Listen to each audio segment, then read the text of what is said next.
Hi everyone, welcome to the complete DADA course in Hindi. My name is Zarpit Verma and I am the senior data analyst. तो आज की video में हम बात करने वाले हैं कि किस तरीके से हम बार कोड को जनरेट करेंगे पाइथन के अंदर आपके। और पिछली वीडियो में हमने देखा था कि किस तरीके से हम क्यूआर कोड को जनरेट करते हैं पाइथन में। अगर आपने वो वीडियो नहीं देखी है तो मेरी वेबसाइट पे जाके आप उसको चेकआउट कर सकते हैं आपकी। उसमें मैंने बताया हुआ है कि किस तरीके से हम क्यूआर कोड को जनरेट करते हैं पाइथन में। आज के हम सेशन में बात करने वाले हैं how to generate a bar code in Python. लेकिन सबसे पहले एक छोटा सा डिफरेंस समझते हैं 5 मिनट के ड्यूरेशन में कि क्यूआर कोड और बार कोड में डिफरेंस क्या होता है। तो यहाँ मैंने देखी आपके दोनों पिक्चर्स लगा रखे हैं। ऊपर वाली आप जो पिक्चर देख रहे हैं that is a QR code. अब जो नीचे वाली पिक्चर देख रहे हैं that is a bar code. अब दोनों में डिफरेंस क्या होता है? QR code and bar code are the both machine readable symbols used to store and convey data. मतलब ये दोनों ही मशीन रीडेबल सिंबल्स हैं। इसको कोई भी ह्यूमन रीड नहीं कर सकता। इन पिक्चर्स के अंदर आप जो देख रहे हैं ना, सिंबल्स होते हैं। इस सिंबल्स के अंदर कुछ डेटा स्टोर होता है आपके। अब इस डेटा को निकालने के लिए कि इस डेटा में क्या, इस सिंबल्स में क्या डेटा स्टोर है, उसके लिए आपको एक डिवाइस यूज करना पड़ता है जिसको हम कहते हैं बार कोड रीडर या क्यूआर कोड रीडर आपके। अब आपने जनरली पेटीएम वगैरह में आपने देखा होगा क्यूआर कोड होते हैं आपके कुछ इस तरीके के आपके। अब इसमें शॉर्टेस्ट क्यूआर कोड है, medium QR code, longest QR code. QR code में शॉर्टेस्ट का मतलब है इसके अंदर कुछ कम इन्फॉर्मेशन है, इसलिए इसका जो साइज है वो शॉर्ट है। अब इसमें आप देखोगे इसमें कुछ पैटर्न्स ज्यादा दे रखे हैं क्योंकि इसके अंदर जो इन्फॉर्मेशन है वो थोड़ी सी ज्यादा स्टोर है आपकी। और अगर इसकी बात करूं तो लॉन्ग क्यूआर कोड के अंदर और इन्फॉर्मेशन है, तो इसका जो पैटर्न है आपके बहुत ज्यादा है आपके। तो डिपेंडिंग करेगा आपको किस पैटर्न का क्यूआर कोड यूज कर रहे हैं, मतलब उसके अंदर कितनी इन्फॉर्मेशन स्टोर है, उसके हिसाब से आप short QR code, medium QR code और लॉन्ग क्यूआर जनरेट कर सकते हैं। अब बात करते हैं बार कोड की। तो बार कोड कुछ इस तरीके से दिखता है। इसके अंदर कुछ वर्टिकल लाइंस होती हैं आपके। शॉर्ट बार कोड है क्योंकि इसके अंदर बहुत कम इन्फॉर्मेशन है। अब अगर इसके अंदर ज्यादा इन्फॉर्मेशन है तो वो लॉन्ग बार कोड है आपकी। राइट। दोनों का काम सिर्फ इतना ही है कि हम इसमें डेटा को स्टोर कर रहे हैं आपके। और जब हम इसको रीड करते हैं आपकी मशीन की मदद से, इसके अंदर बार कोड रीडर्स और क्यूआर कोड रीडर्स आते हैं, स्मार्टफोन से भी इसे रीड कर सकते हैं। तो उसके अंदर कुछ इन्फॉर्मेशन छुपी रहती है, आप उसको रीड कर सकते हैं आपके। अब अगर मैं इसमें थोड़ा सा डिफरेंस की बात करूं तो पहला डिफरेंस आता है स्ट्रक्चर के रिगार्डिंग। स्ट्रक्चर का मतलब है, देखिए ये स्क्वायर्ड स्ट्रक्चर है, इसके अंदर स्क्वायर फॉर्म है। और इसके अंदर आपके देखिए एक लाइंस बनी हुई है आपके। ये पहला आपका डिफरेंस है कि ये स्क्वायर स्ट्रक्चर्ड है और ये आपका लाइंस स्ट्रक्चर्ड है आपके। और अगर मैं दूसरे अब उसकी बात करता हूँ आपके डिफरेंस की, that is the most important difference called data capacity. अब देखिए डेटा कैपेसिटी का मतलब है कि जो बार कोड होता है ना उसके अंदर आप बहुत कम डेटा स्टोर कर सकते हैं। और जनरली बार कोड का हम यूज करते हैं प्रोडक्ट कोड्स में, कि अगर आपको कोई प्रोडक्ट कोड स्टोर करना है, जैसे होता है ना आप वी मार्ट वगैरह पे शॉपिंग करने जाते हैं, बिग बाजार पे, तो आपने देखा होगा टी शर्ट पे बार कोड लगा होता है। शर्ट आप परचेज करते हैं उस पर बार कोड लगा रहता है आपके। इन्वेंटोरी वगैरह अगर आप कोई मेंटेन कर रहे हैं, आप कुछ गोदाम वगैरह में सामान रखे हैं, तो हर आपके स्टिकर्स लगे रहते हैं उन पे, आपके बारकोड पे, आपकी बुक्स पे भी बारकोड लगा रहता है। तो डेटा कैपेसिटी के माने में देखा जाए तो बारकोड आपके काफी स्मॉल डेटा को स्टोर करता है। मतलब इसके अंदर आप ज्यादा लार्ज डेटा स्टोर नहीं कर सकते। जैसे मैंने बताया ना आपके कि जो प्रोडक्ट कोड होते हैं, आपके आईडी नंबर वगैरह, आपके इन्वेंटोरी वगैरह पे आप अगर कोई सीरियल नंबर स्टोर करना चाहते हो उस प्रोडक्ट का, वो स्टोर कर सकते हो आपके। क्यूआर कोड की जो कैपेसिटी होती है बहुत ज्यादा होती है। इसके अंदर 7,000 कैरेक्टर्स तक का कोई भी डेटा या 4,000 न्यूमेरिक डिजिट्स तक का आपके कोई भी डेटा उसके अंदर स्टोर कर सकते हो। और जनरली क्यूआर कोड यूज होता है आपके यूआरएल्स वगैरह में, अगर आपको स्टोर करना है, टेक्स्ट डेटा स्टोर करना है, कोई फोन नंबर वगैरह स्टोर कर सकते हैं, ईमेल आईडी वगैरह भी स्टोर कर सकते हैं आप इसके अंदर। और गूगल पे और पेटीएम इसका एक बेस्ट एग्जाम्पल है क्योंकि उसके अंदर फोन नंबर छिपा रहता है। अगर मैं बात करूं इसका स्कैनिंग डायरेक्शन की, जो इसका थर्ड आपका डिफरेंस है, तो स्कैनिंग डायरेक्शन की बात करूं तो बारकोड को जनरली हॉरिजॉन्टल स्कैन करते हैं। हॉरिजॉन्टल का मतलब है लेफ्ट से राइट की फॉर्म में। देखिए बारकोड है तो इसको जब स्कैन करेंगे लेफ्ट से राइट फॉर्म के, अगर आप वीमार्ट वगैरह में देखेंगे तो वो लेफ्ट से राइट की फॉर्म में स्कैन करते हैं आपके। और क्यूआर कोड को दोनों तरफ से स्कैन करते हैं, लेफ्ट टू राइट की फॉर्म में आपके एंड टॉप टू बॉटम की फॉर्म में आपके। दोनों साइड से आप इसको स्कैन कर सकते हैं, लेफ्ट टू राइट और टॉप टू बॉटम दोनों साइड से इसको आप स्कैन कर सकते हैं आपके। राइट। अब बात करते हैं एरर डिटेक्शन। देखिए इसके अंदर जो चौथा इंपॉर्टेंट डिफरेंस है एरर डिटेक्शन। एरर डिटेक्शन का मतलब ये है कि बारकोड अगर आपका कहीं से बीच से फट जाए, मतलब कॉर्नर वगैरह से टर्निश हो जाए या फट जाए या धुंधला हो जाए, तो फिर आपको इसको रीड करना पॉसिबल नहीं है। आपको नया ही बारकोड बनाना पड़ेगा आपके। क्यूआर कोड के अंदर एक एरर डिटेक्शन का फीचर होता है कि अगर आपका क्यूआर कोड कहीं साइड वगैरह से कहीं आपके फट जाए या ब्लर हो जाए, मतलब धुंधला पड़ जाए, आपने देखा फेड हो जाता है बारकोड लगे लगे आपकी, तब भी ये काम करेगा। सॉरी, क्यूआर कोड तब भी काम करेगा लेकिन बारकोड आपका काम नहीं करेगा। अगर वो साइड वगैरह से कहीं डैमेज हो गया 1% भी तो काम नहीं करेगा, जबकि क्यूआर कोड काम कर जाता है। आप कभी भी ट्राई करके देखिएगा आपकी। साइज की बात करते हैं तो मैं बता चुका हूँ इसका साइज आपके लंबा होता है, लॉन्ग एंड नैरो होता है, आपकी लाइंस होती हैं, आपके क्यूआर कोड आपके स्क्वायर शेप में होता है आपके, वो मैं आपको बता चुका हूँ। यूजेस की बात करते हैं तो यूजेस यहाँ मैंने लिखे हुए हैं आपके कि जो बार कोड का यूज है आपके वो जनरली प्रोडक्ट आइडेंटिफिकेशन में यूज किया जाता है। कोई आप प्रोडक्ट कोड उसके अंदर लिख सकते हैं। लाइब्रेरी की बुक में आपने देखा होगा बार कोड लगे रहते हैं क्योंकि वो नंबर्स होते हैं उसके अंदर कुछ। इन्वेंटोरी मैनेजमेंट में, लॉजिस्टिक वाले डिपार्टमेंट में, जहाँ बॉक्स वगैरह पार्सल वगैरह रखे जाते हैं, हम इसको यूज कर सकते हैं। क्यूआर कोड का काफी जगह यूज किया जाता है। वेबसाइट वगैरह का आप इसमें एड्रेस स्टोर कर सकते हैं। पेमेंट्स आप जानते हैं गूगल पे, पेटीएम वगैरह। टिकट आपने देखा होगा जब आप मेट्रो पे टिकट परचेस करते हैं तो उसमें भी आपका क्यूआर कोड होता है आपका। बिजनेस कार्ड्स, मार्केटिंग वगैरह, कॉन्टेक्ट डिटेल्स स्टोर कर सकते हैं, मोबाइल नंबर वगैरह। ऑथेंटिकेशन में भी काम आता है कि गेट एंट्री पे जब आप क्यूआर कोड स्कैन करोगे तभी वो गेट ओपन होगा आपके। लेकिन बार कोड में ऐसा कुछ भी नहीं है आपके। स्कैनिंग डिवाइसेस, बार कोड को रीड करने के लिए एक बार कोड स्कैनर आता है जबकि क्यूआर कोड आपके स्मार्टफोन से भी रीड हो जाता है आपके। बार कोड के लिए शायद कोई एप्लीकेशन आती होगी, मुझे इसका आइडिया नहीं है आपके क्योंकि मैंने कभी सर्च नहीं करी गूगल पे। लेकिन इसके लिए एक बार कोड रीडर आपका स्पेशलाइज्ड रीडर आता है बार कोड, जिससे आप बार कोड को रीड कर सकते हैं आपके। और अगर मैं यूज केस की बात करूं आपके, तो यूज केस में ऑलरेडी बता चुका हूँ बार कोड और क्यूआर कोड कहाँ कहाँ यूज होते हैं, किस किस जगह पे यूज होते हैं। तो ये डिफरेंस है आपके, कुछ पॉइंट्स हैं आपके। अब चलिए इनको एक काम करते हैं, क्रिएट करके देखते हैं how to create a bar code in Python. तो चलिए मैं आपकी जुपिटर नोटबुक ओपन कर लेता हूँ। सबसे पहले मैंने ऑलरेडी जुपिटर नोटबुक ओपन करी हुई है, आप देख सकते हैं। और मैं आपके यहाँ फाइल ओपन कर लेता हूँ आपकी। मैं एक न्यू फाइल बना लेता हूँ। तो मैं न्यू पाइथन पे जाके एक फाइल बना लेता हूँ जिसके अंदर लिख देता हूँ आपके बार कोड। मैं इसका नाम चेंज कर देता हूँ, बार कोड।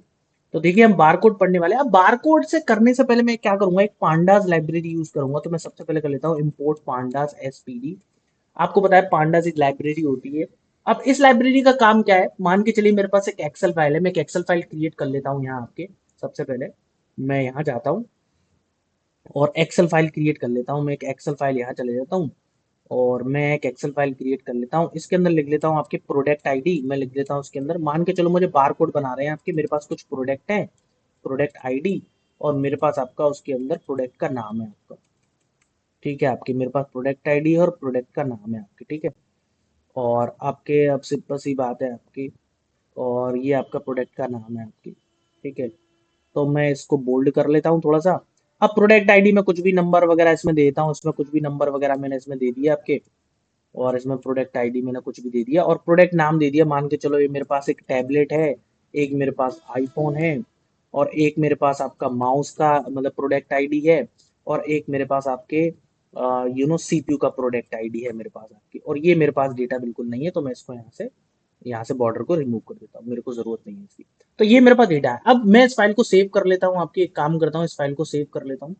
मैं यहाँ से बॉर्डर हटा ही देता हूँ, वैसे इसकी बॉर्डर की जरूरत नहीं। अब इस फाइल को सेव कर लेंगे कंट्रोल एस से, और इसको मैं डेस्कटॉप पे एक काम करता हूँ, इसको सेव कर लेता हूँ।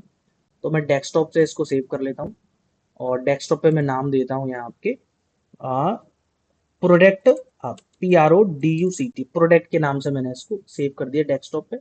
तो ये डेस्कटॉप पे मेरा सेव हो गया फाइल, आप देख सकते हैं प्रोडक्ट के नाम से सेव हो गई। अब मैं इसको फाइल को रीड कर लेता हूँ अपने पांडास लाइब्रेरी में। तो मैं अब इसको रन कर लेता हूँ। वैसे इस लाइब्रेरी को डाउनलोड करना पड़ता है, पिप इंस्टॉल और पांडास। अगर आपने डाउनलोड नहीं करी है तो आप इसे डाउनलोड कर सकते हैं। डाउनलोड करने के लिए आप यहाँ से एनाकोंडा प्रॉम्प्ट ओपन करेंगे, अगर आपने एनाकोंडा यूज कर रहे हैं, या फिर आप इसे सीएमडी पे भी, कमांड प्रोमोट पे भी आप इस कमांड को रन कर सकते हैं। कमांड का नाम है पिप, और उसके बाद टाइप करेंगे स्पेस देके इंस्टॉल, और उसके बाद स्पेस देके पांडास। जैसे आप इसे रन करेंगे और देखिए रिक्वायरमेंट क्योंकि मैं इसको ऑलरेडी डाउनलोड कर चुका हूँ इसलिए रिक्वायरमेंट ऑलरेडी सेटिस्फाई बता रहा है आपके। लेकिन अब अगर आपको कोई बार कोड बनाना है तो उसके लिए भी एक लाइब्रेरी यूज होती है, इम्पोर्ट बार कोड। आपको अब मैं इसको अगर रन करूंगा तो देखिए आपके सामने एक एरर जनरेट हो जाएगी। अगर मैं इसको रन करता हूँ तो आपके सामने एक एरर जनरेट होगी। अब ये एरर इसलिए जनरेट हुई है क्योंकि बारकोड नाम का इसके अंदर मॉड्यूल नहीं है, तो इसको भी आपको डाउनलोड करना पड़ेगा आपके। उसके लिए भी कमांड है आपका पिप इंस्टॉल और पाइथन और बार कोड, जिससे आप बार कोड को क्रिएट करोगे आपके बेसिकली आपके, ठीक है। तो चलिए आपके मैं यहीं जाता हूँ जुपिटर नोटबुक पे, एनाकोंडा वाली पे, और यहाँ मैं इस पर टाइप करता हूँ पिप install Python bar code. Enter press करेंगे आपके। अब देखिए आपके डाउनलोडिंग स्टार्ट हो जाएगी। इंटरनेट कनेक्शन इस समय एक्टिव रहना चाहिए। और ये देखिए डाउनलोडिंग होने का इंस्टॉल्ड आ गया और ये सक्सेसफुली डाउनलोड हो चुका है आपका। Right, right. तो देखिए डाउनलोड हो चुका है आपके। अब आप यहाँ जाएंगे आपके, ठीक है। अब आप इसको रीड करेंगे आपके, देखिए तो ये प्रॉपर आपके, अब देखिए एरर शो नहीं कर रहा। तो बारकोड एक बेसिकली लाइब्रेरी है जिसके जरिए हम बारकोड को क्रिएट कर सकते हैं आपके। और कैसे इंस्टॉल करना है मैं आपको इसको बता चुका हूँ आपके। अब अब चलिए इसको यूज करते हैं आपके। तो सबसे पहले मैं आपके डेटा जो हमारी एक्सेल फाइल थी उसको हम रीड कर लेते हैं। रीड अंडरस्कोर एक्सेल फंक्शन से हम इसको रीड कर लेते हैं। और यहाँ फाइल का नाम मैं आपको देता हूँ। देखिए डेस्कटॉप पे मेरी फाइल है, इस पर राइट क्लिक करके आप यहाँ प्रॉपर्टीज पे जाएंगे और यहाँ आपके फाइल का नाम है प्रोडक्ट। और इसकी जो लोकेशन है यहाँ से इसको कॉपी कर लेंगे और इसको राइट क्लिक करके मैं इसको यहाँ से कॉपी कर लूंगा। फाइल का नाम प्रोडक्ट है और डॉट एक्सएलएस एसएक्स इसका एक्सटेंशन है आपके। तो ये आप इसमें दे दीजिए। आप इसकी फाइल का नाम आपके कंट्रोल वी कर दीजिए और स्लैश करके प्रोडक्ट और dot x L S x करके और इसमें आप आर लगा दीजिएगा। अब आर क्यों लगाते हैं इसके लिए आपको पाइथन समझनी पड़ेगी थोड़ी सी। और इसको मैं स्टोर कर लेता हूँ एक वेरिएबल में। डेटा इज इक्वल टू, मैंने इसको स्टोर कर लिया एक वेरिएबल में, रन कर लिया और मैं अब डेटा को प्रिंट करूंगा तो ये मेरे सामने डेटा आ गया। प्रोडक्ट आईडी आ गई, प्रोडक्ट नाम आ गई, मतलब जो एक्सेल फाइल थी उसको मैंने यहाँ लोड कर लिया। आपके क्या कर लिया? Loading an excel file. मैं यहाँ लिख देता हूँ आपके लोडिंग एन एक्सेल फाइल। मैंने आपके यहाँ एक्सेल फाइल को क्या कर लिया? लोड कर लिया। अब लोड करने के बाद बेसिकली हम क्या करेंगे, इसमें लूप चलाएंगे क्योंकि मुझे इसका एक बार कोड बनाना है। मतलब ये मेरे पास प्रोडक्ट आईडी है, इसका एक बार कोड और ये दूसरा बार कोड बनाना है, ये तीसरा, मतलब मुझे टोटल 4 कार्ड बार कोड बनाना है। एक इसका, एक इसका और एक इसका और एक इसका। चलिए बनाते हैं। अब मैं बेसिकली एक लूप चलाऊंगा आपके फॉर, क्योंकि मुझे एक एक करके रो को इसको बाहर निकालना है, क्योंकि मुझे आपके 4 बार कोड निकालने हैं तो एक साथ तो बना नहीं सकता मैं। तो मुझे इसकी प्रोडक्ट आईडी और प्रोडक्ट का नाम बाहर निकालना पड़ेगा, मतलब उसको एक्सेस करना पड़ेगा। तो उसके लिए मैं लूप चला रहा हूँ इंडेक्स कॉमा, मैं इसमें चला रहा हूँ आई कॉमा इंडेक्स कॉमा रो चलाता हूँ मैं इसके अंदर, इंडेक्स कॉमा रो। और आपके उसमें चला रहा हूँ आपके इन डेटा डॉट, और मैं डेटा डॉट उसमें चला रहा हूँ आपके इसको डेटा डॉट इटर रोज। एक इटर रोज फंक्शन है आपका, इटर रोज। और मैं इसको चला देता हूँ आपके और मैं प्रिंट करके दिखाता हूँ। देखो इंडेक्स में क्या आता है बेसिकली, इंडेक्स ब्रैकेट में प्रिंट करके दिखाता हूँ, इंडेक्स कॉमा रो। अब अगर मैं इसको रन करूंगा आपके तो देखिए आपके सामने कुछ इस तरीके से आएगा। आपके देखो जीरो और ये प्रोडक्ट आईडी आ गई और प्रोडक्ट आईडी का नाम और ये प्रोडक्ट नेम आ गया और उसका नाम आपके, और ये वन आ गया और ये प्रोडक्ट आईडी और ये उसका नाम, राइट। अब मैं बेसिकली क्या करूंगा आपके, मैं इसको प्रिंट नहीं करूंगा। बेसिकली इंडेक्स को प्रिंट करने से जीरो प्रिंट हो रहा है आपके और उसका नाम प्रिंट हो रहा है आपके, ठीक है। फिर आपके प्रोडक्ट आईडी प्रिंट हो रही है, प्रोडक्ट नाम प्रिंट हो रहा है आपके, राइट। तो मैं बेसिकली इसको प्रिंट नहीं करूंगा, मैं एक काम करूंगा, जो प्रोडक्ट आईडी है और जो प्रोडक्ट नाम है उसको एक वेरिएबल में स्टोर करा लूंगा। तो मैं एक काम करता हूँ, आईडी इज इक्वल टू एक वेरिएबल ले लेता हूँ, ID is equal to row. और यहां मैं लिख देता हूं आपकी product ID, product PRODUCT product underscore ID. और मैं इसके अंदर ले लेता हूं आपके name, name is equal to ले लेता हूं प्रोडक्ट रो, ले लेता हूं ROW। और इसमें ले लेता हूं मैं आपके प्रोडक्ट अंडरस्कोर नेम, ठीक है। प्रोडक्ट अंडरस्कोर नेम ले लिया मैंने, इसके अंदर स्टोर करा लिया। अगर मैं आपको प्रिंट करके दिखाऊं आईडी कॉमा नेम, तो आप देख सकते हैं इस तरीके से वो प्रिंट कर देगा। देखिए प्रिंट कर दी उसने, आईडी प्रिंट कर दी और उसका प्रोडक्ट नेम, क्योंकि मैंने आईडी को इसके अंदर स्टोर करा लिया वेरिएबल के अंदर और उसका जो नाम है उसके अंदर स्टोर करा लिया और मैंने दोनों को प्रिंट कर दिया आपके। तो आईडी और नेम प्रिंट हुए। फिर लूप ऊपर चला, तो ये लूप क्या कर रहा है, पहली रो को रीड करेगा और आईडी और नेम को इसमें स्टोर करा लेगा, फिर प्रिंट कर देगा। फिर लूप आपकी दूसरी रो को एक्सेस करेगा, फिर आईडी और नेम में स्टोर करा लेगा, प्रिंट कर देगा। तो इसलिए आपके रो बाई रो आपका लूप क्या कर रहा है, इस रो बाई रो को एक्सेस कर रहा है, एक एक रो को एक्सेस करेगा आपका लूप, ठीक है। और एक एक करके उसको स्टोर करा के वेरिएबल में प्रिंट, राइट। तो ये काम करेगा। अब मैं क्या करता हूँ, इससे बार कोड जनरेट करता हूँ। तो मैं एक इसका फाइल नेम क्रिएट कर लेता हूँ। तो मैं प्रिंट नहीं करता हूँ, एक फाइल नेम क्रिएट कर लेता हूँ। एक फाइल नेम की पिक्चर मुझे जो सेव करनी है उसका नाम क्या होगा, तो मैं एक फाइल नेम क्रिएट कर लेता हूँ आपके यहाँ। मैं फाइल नेम क्रिएट कर लेता हूँ आपके यहाँ, मैं लगा देता हूँ एफ स्ट्रिंग लगा देता हूँ आपकी, और मैं लगा देता हूँ बार कोड, ठीक है। और अंडरस्कोर लगा देता हूँ इस तरीके से, और यहाँ मैं देता हूँ आपके प्रोडक्ट अंडरस्कोर आईडी, सॉरी मैं इसमें देता हूँ आईडी वेरिएबल है ना, आईडी वेरिएबल। और फिर आपका अंडरस्कोर देता हूँ एक और कर्ली ब्रैकेट में देता हूँ आपका नेम वेरिएबल आपकी, ठीक है। तो ये अब ये एक मतलब एक स्ट्रिंग बना देगा बार कोड, और जो भी उसकी आईडी होगी और उसके यहाँ नाम आ जाएगा और डॉट PNG हमारा उसका टाइप हो जाएगा आपका। सॉरी यहाँ आपके एक ब्रैकेट कम है आपके। तो इस तरीके से आपके बार कोड आ जाएगा आपके यहाँ, ठीक है। एफ आ गया। एफ का मतलब होता है फॉर्मेट स्ट्रिंग, आपने पढ़ा होगा एफ का मतलब क्या होता है, आपको पता होगा एफ का मतलब क्या होता है आपके। यहाँ बार कोड आ गया और ये आईडी आ गया और यहाँ मैंने नेम लिख दिया और ये हो गया आपके। अब हम एक बार कोड को जनरेट करते हैं। तो बार कोड को जनरेट करने के लिए सबसे पहले आपको एक वेरिएबल लेना पड़ेगा। एक मैंने वेरिएबल ले लिया आपके, मैं इसके अंदर लिखूंगा आपके बार कोड, आपके मॉड्यूल का नाम, मतलब लाइब्रेरी का नाम लिखा मैंने बार कोड, और डॉट उसके अंदर एक फंक्शन होता है आपके get underscore bar code underscore class, कि आप किस टाइप का बार कोड जनरेट करने वाले हैं। तो बार कोड का एक टाइप होता है कोड 128, कोड 128 ये बार कोड का टाइप होता है आपके। इसको आप लिख सकते हो बार कोड टाइप। तो एक बार कोड का टाइप होता है कोड 128 जिसको हम जनरेट करने वाले हैं, और उसको एक वेरिएबल में स्टोर कर लेता हूँ कोड 128। ठीक है, अब वेरिएबल में स्टोर करने के बाद हम इसमें बार कोड जनरेट करेंगे। तो अब मैं लगाता हूँ इसके अंदर एक फंक्शन लगाता हूँ, आपके कोड 128 नाम का एक फंक्शन होता है, राइट। ओके, और इसमें मैं देता हूँ आपके, अब इसमें हम क्या करेंगे, आपके बेसिकली आपके कोड 128 में वैल्यू दे देंगे। वैल्यू का मतलब आईडी, कि आपको किसका बार कोड बनाना है। आपके हम बार कोड बनाना चाहते हैं, उसका टाइप क्या है आपके कोड 120, उसको स्टोर कर लिया। और हम यहाँ एक फंक्शन लगा रहे हैं आपके कोड 120 बार कोड का जो फंक्शन है, और आपको क्या स्टोर कराना है बेसिकली उस बार कोड में, ये नंबर स्टोर कराना है। हम बार कोड बना रहे हैं नंबर का, तो नंबर का हम इस आईडी वेरिएबल में आपका स्टोर है, ठीक है। और कॉमा, और इसके अंदर आप देंगे राइटर, एक राइटर इसके अंदर आपके कीवर्ड आर्गुमेंट देना पड़ेगा, उसमें देना पड़ेगा barcode dot barcode dot image, barcode dot writer, barcode dot writer, ये मॉड्यूल का नाम है। इसके अंदर बारकोड के अंदर ही एक सब मॉड्यूल है आपके राइटर, और उसके अंदर एक फंक्शन है आपका इमेज राइटर, ये फंक्शन है आपके, राइट। और इसको एक वेरिएबल में स्टोर करा लेता हूँ आपके B R, B R variable में स्टोर करा लिया मैंने आपके। तो ये मैंने इसलिए लिया है ताकि मैं आपके उसको क्या कर सकूं, सेव कर सकूं, आपके बार कोड को क्रिएट कर सकूं आपके, बेसिकली आपके इससे मैं क्या कर सकता हूँ, बार कोड को सेव कर सकता हूँ आपके इमेज के में फॉर्म में, bar code saved, saved in image format, image format में आपको सेव कर सकूं। अब मैं इसको स्टोर कर लेता हूँ B R dot save function लगा के मैं इसको स्टोर करा लेता हूँ आपके। और यहाँ मैं देता हूँ फाइल नेम जो कि मैंने आपके यहाँ क्रिएट करा था, मतलब जो बार कोड की पिक्चर बनेगी उसका नाम क्या होगा, ठीक है, क्लियर। तो यहाँ मैंने क्या करा, लूप चलाया जिससे मेरी एक रो निकल के आई आपके। मैंने इस आईडी को इस वेरिएबल के अंदर स्टोर कराया है, और मैंने जो आपके प्रोडक्ट का नाम है वो इस वेरिएबल के अंदर स्टोर कराया है, और एक मैंने फाइल नेम क्रिएट कर लिया। तो फाइल नेम कुछ इस तरीके से क्रिएट होगा, बार कोड अंडरस्कोर, और यहाँ आईडी आ जाएगी आपके 879 आपके, और 879 समथिंग लाइक दैट, और फिर अंडरस्कोर उसका नेम आ जाएगा टैबलेट, ये आपके हो जाएगा। और मैंने barcode dot gate barcode class की, आपको बारकोड किस टाइप का बनाना है कोड 128, उसको वेरिएबल में स्टोर कर लिया। और यहाँ मैंने एक फंक्शन यूज करा आपके कोड 128, जहां मैंने दिया आपको बारकोड किस चीज का बनाना है, इस नंबर का जो कि इस वेरिएबल में स्टोर है आईडी में।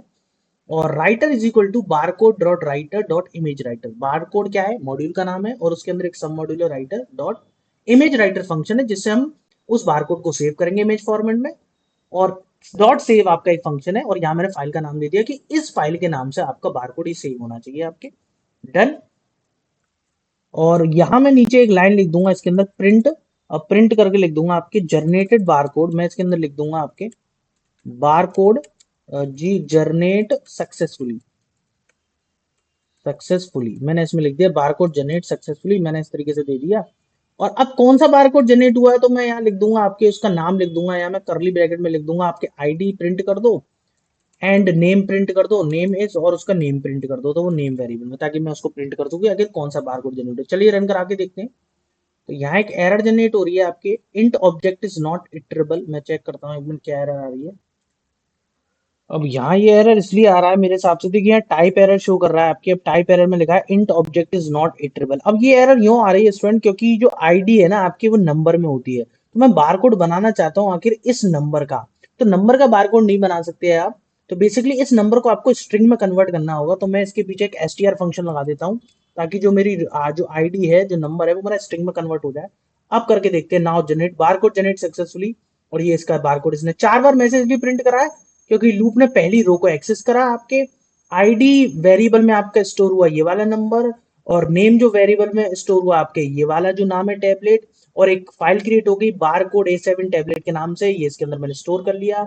Bar code dot gate bar code, मैंने क्लास टाइप सेलेक्ट करी कि बार कोड मैंने किस तरह का बनाना है 128, और कोड 128 नाम का मैंने फंक्शन आपके यूज करा। आईडी कि मतलब बार कोड किसका बनाना है, इस नंबर का जो कि मैंने स्ट्रिंग में कन्वर्ट कर रहा है। और writer is equal to image writer, एक मैंने यहाँ से barcode dot writer dot image writer, ये आपका लाइब्रेरी है, उसके अंदर ये मॉड्यूल है राइटर, और डॉट ये उसके अंदर फंक्शन है, ताकि मैं उसको सेव कर सकूं। बी आर के अंदर मैंने सेव करा लिया, और बी आर कोई वेरिएबल का नाम है, और डॉट सेव फंक्शन है, और ये मैंने फाइल दे दी कि इस नाम से बारकोड सेव करो, और मैंने एक मैसेज प्रिंट करा दिया जैसे ही बारकोड प्रिंट हो गया। तो ऐसे लूप एक एक रो को एक्सेस करेगा और बारकोड यहाँ क्रिएट हो गए। अब आप डॉक्यूमेंट्री में चेक कर सकते हैं इसकी जो डॉक्यूमेंटेशन है कि कहाँ क्रिएट हुए हैं। तो मैं विंडोज में जाके चेक करके दिखाता हूँ आपको। यूजर में जाके मैं आपको चेक करके दिखाता हूँ। शुभ वाले में बारकोड आपके यहाँ क्रिएट हो गए होंगे। तो आप देख सकते हैं 4 बारकोड क्रिएट हो चुके हैं। बारकोड सीपीयू टेबल आप इसको ओपन करके देखेंगे तो देखिए बारकोड क्रिएट हो गया। इसके अंदर हमारा आ गया 4733, और एक ये बारकोड क्रिएट हो गया आपका टैबलेट वाला। देखिए इसमें टैबलेट वाला, और टैबलेट वाला नंबर आ गया 87987889। तो ये बारकोड क्रिएट हो गया आपके यहाँ। ठीक है, so that is a barcode.